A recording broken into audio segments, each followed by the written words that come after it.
There has been a lot of buzz lately about whether renting versus owning is the better financial strategy. And so today I want to talk about how home ownership fits into a financial plan and compare it to what a renter's experience is going to be like. So without further ado, let's go ahead and dive on in. Let's talk a little bit about what is in a financial plan. A good financial plan is going to cover your income. It's going to involve savings. It'll involve investments. It's also going to involve expenses because at the end of the day, a financial plan is comprised of what comes in as well as what goes out and what remains. That is the core aspect of a financial plan. And so what goes out, a big part of what most people spend in daily life relates to housing. Housing is often our biggest expense, be it rent, mortgage, whatever those costs are, and whatever those related costs are, that is typically the biggest expense for most people. So the question becomes, if housing is our biggest expense, how do we maximize that expenditure for our financial future? Since you have to pay housing anyway, one of the things that makes real estate particularly attractive to me is I like the idea of making my money multitask. So I have a bill that I have to pay monthly, be it rent or mortgage, and if I can get that money to do something else in addition to just providing housing, that to me is a win. Let's take a deep dive into renting versus owning and what that looks like financially from the resident's perspective. Ownership builds net worth. That is one of the most important things to keep in mind when we're comparing owning versus renting. How does it build net worth? There are three components to the ownership process. First, equity growth. And what that is as time goes by and you're making your mortgage payments, a portion of the payment is going to pay the interest that was incurred to borrow the money, but the other portion is going to pay down that principal. And so every dollar of principal that you're paying, that is building equity or net worth for you. The other way that homeownership contributes to net worth is through appreciation. You start off when you buy the property, it's worth X dollars. 10 years later, it's worth Y dollars. Y is greater than X. So the difference between X and Y, all of that is appreciation, and all of that adds to your financial bottom line. So you didn't have to do anything extra. Just time in the space allowed you to take advantage of rising prices and be able to build your net worth. And then the big advantage I think that comes from owning is that there's a forced savings component. So every dollar that you're using to pay down your principal, that actually is going towards you saving for your future. You have to pay the mortgage. If you don't pay, you don't stay. So just like your rent, if you don't pay, you don't stay. So if you have to make those payments, and the idea that even though that payment is designated to provide housing, it is forcing me to make a provision for my future. That's the forced savings component of it, and that is one of the things that quietly helps us build net worth over time. So what I'd like to do is, and I know a lot of folks, their eyes glaze over when we start talking about math, but what I'd like to do is just look at the arithmetic, the calculations behind owning versus renting. And I'm going to do my best to not get too deep in the weeds, but just take a moment, look at this closely, and look to see what you think at the end of the day is the better option, owning versus renting.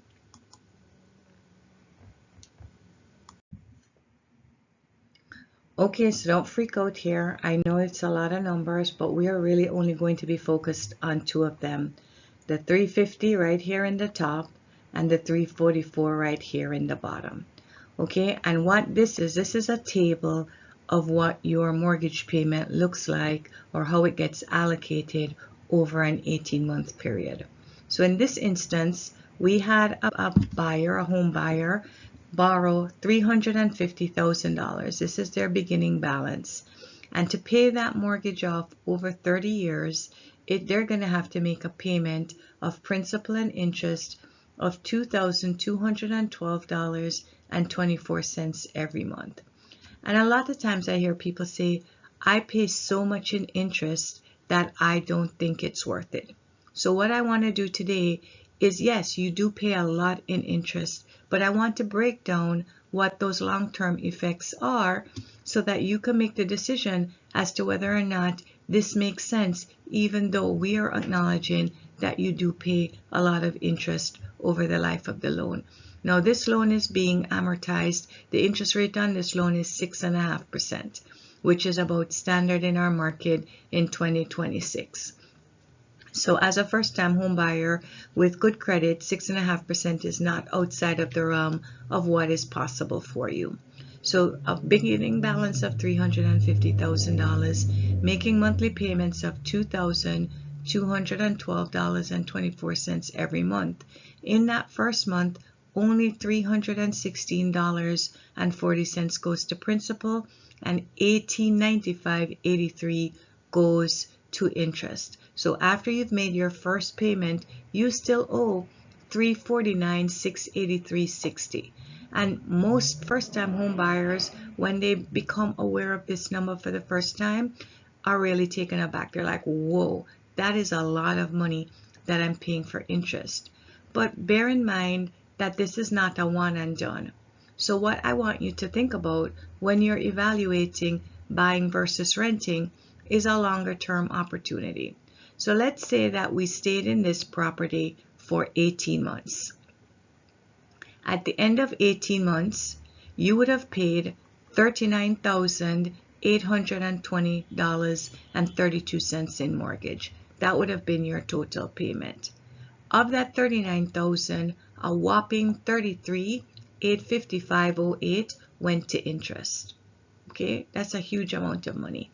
And you only paid $5,965.24 towards your principal. And what a lot of people say is, that just doesn't make any sense. Why am I spending almost $40,000 to save $6,000, $5,900? That doesn't make any sense. But if you're looking at it from only an 18-month perspective, then yeah, I can understand why you may struggle for it to make sense. However, let's take a longer view of what's really happening, because at the end of the day, as long as we need somewhere to live, which is usually longer than 18 months, we're going to have to pay to stay somewhere. So let's take a longer dive, a longer view of what this financial situation looks like, and let's see where it comes out in the long term. So in this scenario, and I like to call this where the magic happens, what we're looking at is we're looking at a longer timeline. We're looking at 10 years. Okay, at the end of 10 years, where will we be? And you can tell that this is, I've clipped the spreadsheet together so that you don't have to see all of the columns of numbers for 10 years worth of payments, but this is telling you that there's 120 payments. 12 payments a year over 10 years. This is the 120th payment. And in the 120th payment, you're still paying the same principal and interest of $2,212.24.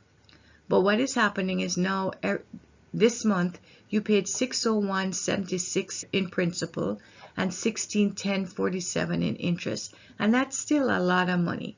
So after 10 years, you've paid $265,468 in mortgage payments, and you still owe $296,716.44. And again, a lot of people are like, whoa, I paid off $53,000 of my loan, but I paid overall $265,000. That is insane. However, that is not the only component. If you remember when we talked about it, we talked about multiple ways that owning contributes to net worth. And one of them is principal repayment. So you have $53,283 that you have saved because you've paid down this loan. So if the house was worth exactly what it was when you bought it 10 years ago, you would have saved $53,283.56 over the course of those 10 years by paying down that principal. But the house isn't worth what you paid for it. And this is where, as I like to say, the magic truly happens. Over the last 10 years, your home has appreciated 3% a year. And I just want to go on record to say 3% is actually an incredibly conservative number to use for appreciation over a 10-year period, particularly in our South Florida market, where we've seen appreciation as high as 10-15% some years. Over multiple years, we've seen 5 to 7% appreciation as the norm. But using 3%, because I don't want to oversell, I just want to show you that even if the market is appreciating modestly, not in an aggressive way, that home that you borrowed $350, it was a 3.5% down payment. So really the home cost you $365. $365, you put a down payment and then you borrowed the remainder of it. That home is now worth $490,000. So if you now owe $296,716, so you have appreciation of $193,284. That is what you have saved. That is what homeownership has contributed to your net worth over a period of 10 years. In contrast, if we're looking at the renter, what have they saved? What has renting contributed to their net worth over the last 10 years? Zero. Absolutely nothing. The only thing they got for the same amount of money that you've been shelling out for the last 10 years is a place to stay, and that's it. Now we're done. Okay, so you have turned what was a standard payment that you had to make anyway into $193,000 over the course of 10 years. If you're there for 20 years, and again, while we're alive, all of us need a place to stay, conceivably, that could easily translate to $400,000 or more. So to me, it's an absolute no-brainer that if you can spend money once and have it do two things, and one of those things is prepare for your financial future, that 193 is available to be taken out as a home equity loan. It's available to start a business. It's available to, you can sell the home, pull your cash out, and do with it whatever you choose to. At that point, you can go on rent if you choose to. But again, this is something that I think is really important for us to look at. Looking at a 1 year or a 2 year or even a 5 year timeline, yeah, it is a lot of interest. I'm not going to pretend that it's not. It is expensive. And yes, I know there are people who are going to tell you, oh, you have to pay for maintenance. Oh, you have to pay for repairs. But I can promise you, unless you bought an absolutely completely run down property, there is no way over the course of 10 years you are going to spend $193,000 in maintenance and repairs and taxes to wipe out all of this equity. So at the end of the day, for me, I don't think that there's a question. This is so much of a win. This so much contributes to net worth, and the statistics back me up. This is not just me saying this because I sell houses and I want you to buy a house. The statistics back me up. The net worth of the average homeowner is 40 times that of the average renter. 40 times. And what is the difference? It's not that homeowners are necessarily smarter. It's not that they're making necessarily more money. It's that they have understood and they're taking advantage of the concept of having your money work for you, not only you working for money. So I hope that this makes a lot of sense, and I hope that this will help you as you're trying to evaluate what your next steps should be. Now, one of the things that I want to emphasize is that buying isn't step one. Okay, we're talking about a financial plan. We're talking about your financial future. Buying is not step one. Before we get started to even consider buying, we have to look at your credit, making sure your credit is solid, making sure that you're saving for an emergency, looking at your income, figuring out how we stabilize that, and being disciplined about your spending. In other words, managing your budget. And all of these are important because the better of a job that you do on all of these is the lower of an interest rate you can expect to get on your loan. And the lower of an interest rate that you get is the less that you end up paying in interest. So again, it's a cycle. We want to make sure that we're doing everything we can to put ourselves in a position where our money multitasks, but we also want to make sure that we get the best possible deal by putting ourselves in good financial standing ahead of applying for a loan, so that when all the dust settles, you would be in a position to get the best possible loan. So where do you start? You might say to me, hey Sharon, I'm nowhere near being ready. As long as you understand that your ultimate goal should be moving towards home ownership, even if you're 2 years away, we can start working on it now. The first thing to do is fix your credit. I recently went to a seminar and somebody said, cash may be king, but credit is queen. And I laughed at the time, but after I went home and thought about it, there is no truer word. Fix your credit. We might be able to find you funds through down payment assistance programs or from lenders or cities or other sources that can help you amass the cash that you need, or a good part of it. But your credit has to be solid. So start working on credit now. Start paying down your debt.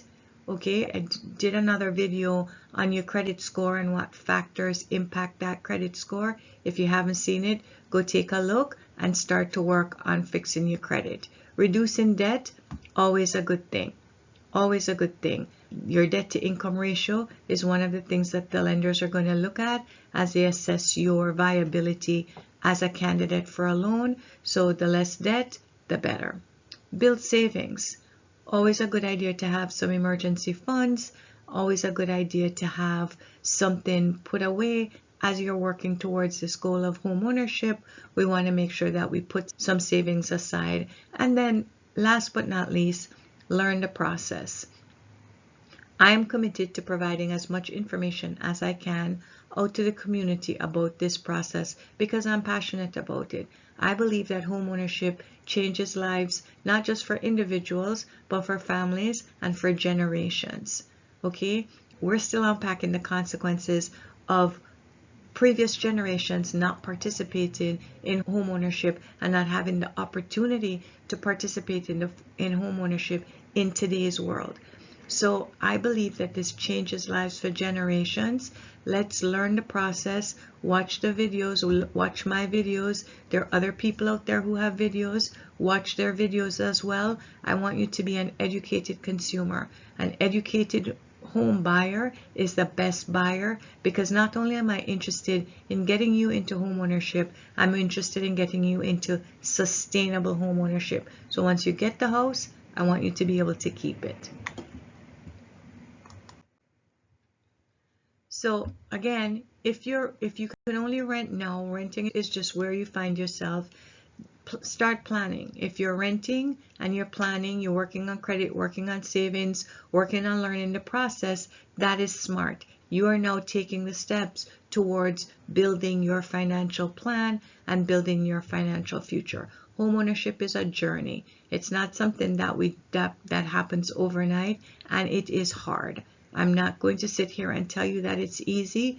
Most people find it very stressful and very difficult. But at the end of the day, people do it because they understand that the work you do now pays dividends again and again in the future. So make sure that you're not locked into, oh, I can never afford it.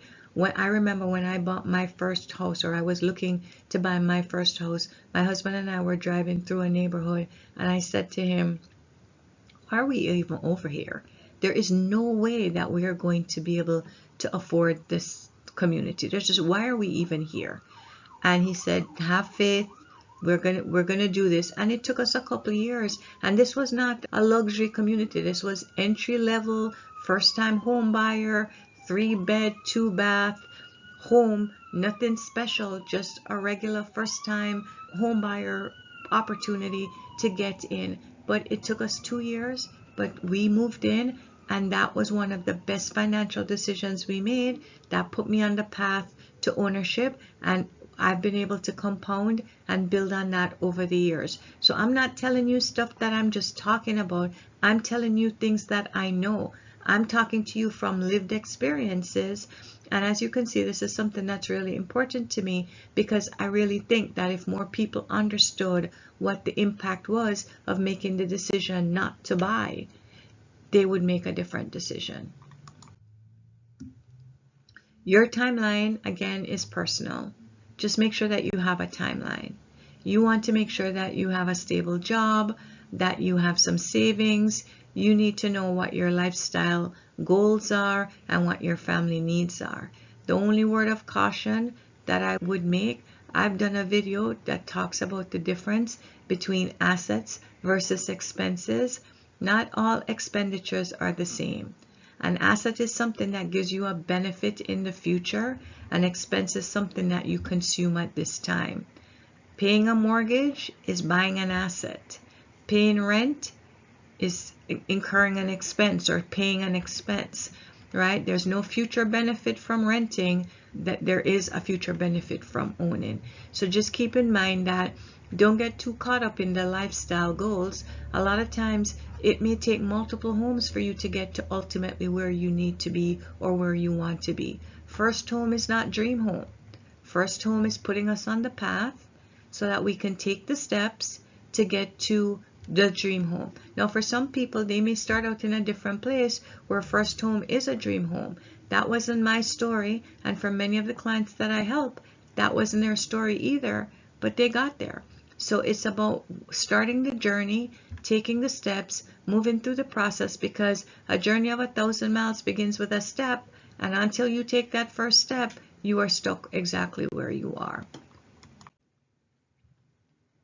Keep in mind that buying is stressful, but preparation lowers stress.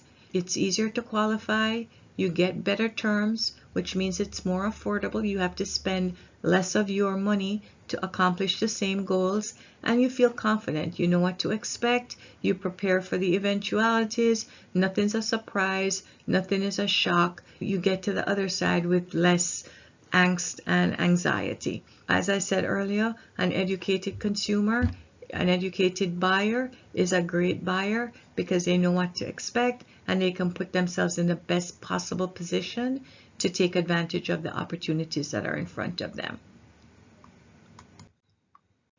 You don't need to buy today, but you should plan for tomorrow.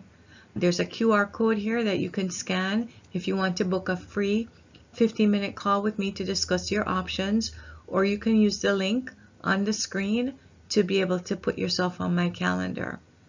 If you found this video helpful, please remember to like it, and don't forget to subscribe so that you can get notified when new videos are released. I hope this information was helpful. I thank you for watching and look forward to seeing you next time.